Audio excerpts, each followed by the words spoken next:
Steve Gross is a founding organizer of HLB Gross Collins, National Director of Business Consulting. He's taught CPAs around the country, planning, execution, development. He's consulted in our world.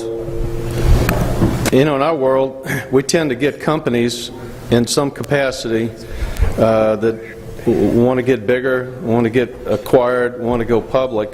And Steve has done hundreds. He deals with, from a CPA world and a financial consulting world, companies that are growing and emerging that are looking for that exit strategy. And he handles them all the way through that process and then beyond, which he's going to talk to you about a little bit today.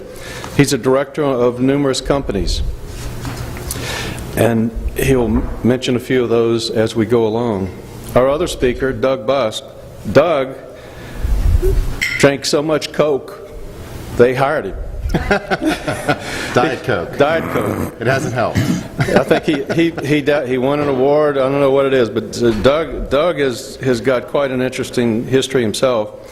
He has enlightened me about the fact that he dealt with the mobile strategies on the Obama campaign, which you know were killer, with all of the articles that were written about how effective that was and how overpowering it was and how it's moving into political. On the charitable side, he developed mobile giving, you know, for charitable organizations. He is in charge of global connection, global marketing for Coca-Cola.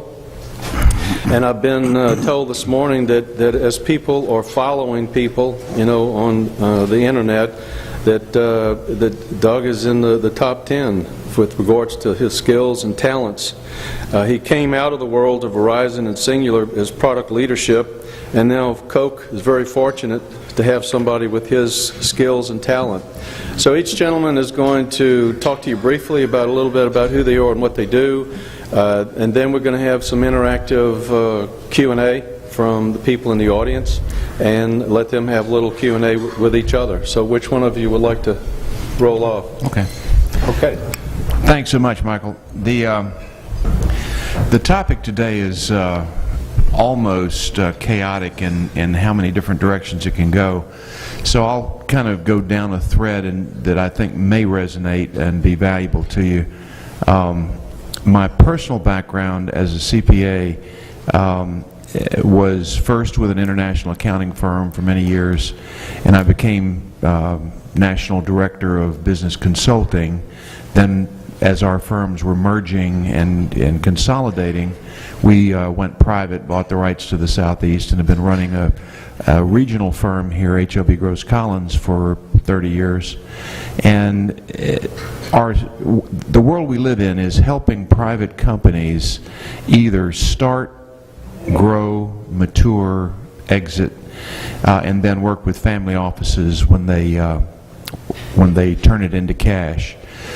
So over a long period of time, we've worked with companies that have started with a good idea and a couple of guys. One that comes to mind is Home Depot here in Atlanta, which began as 3 executives having been fired on Friday, meeting at a Waffle House here in Atlanta, Georgia, on Monday morning, going, what in the hell are we going to do the rest of our life? So at the time, we were representing a large home improvement retailer called Handy Andy Home Improvement out of Chicago. And Bernie Marcus, Arthur Blank, and Ron Brill came to us and said, we have this idea of starting a big box retailer, and there was a drugstore chain called Treasure Island or Treasure something or other that had just gone bankrupt and left a lot of big structures empty across the country. So they thought they could probably leapfrog into those facilities very cheaply and get started. That led to the beginning of a business that 10 years later was a dominant retailer in the Southeast, and today it's dominant around the world.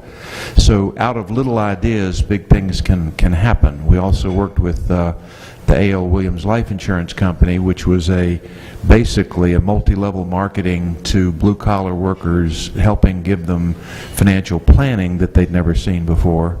and that morphed into Primerica Financial Services, which was a major subsidiary of Citigroup, and is now out on its own as a public company of its own. WebMD was another one, a 25-year-old Atlanta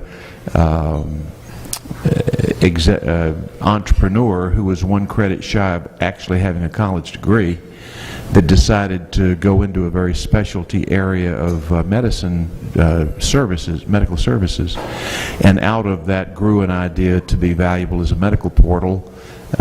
He became a poster boy of the internet bubble, and took a company that had annual revenue of less than $1 million, merged it with a company called Healthion, and as a result, the company was immediately worth $4.5 billion in terms of the market cap. So crazy things happen in this world of growing businesses, going public, creating liquidity and ability to grow. And we've seen a lot of variations on a theme over the years. So what I tend to do is work with management groups, figuring out if they need money, how to get it, once they get it, what to do with it, and then ultimately, what's the game plan? Where are you going? What is it? What do you look like when you grow up? Where do you want to take the company, and what's the exit plan, or what's the mature destination that you want to achieve, and then work on plans to get there. The boards I sit on, I used to sit on a lot of small public company boards until it got very dangerous. Sarbanes-Oxley changed the rules on that, and the litigation environment became a little crazy. So the only public board I sit on today is I'm audit committee chairman of Legg Mason fixed income funds.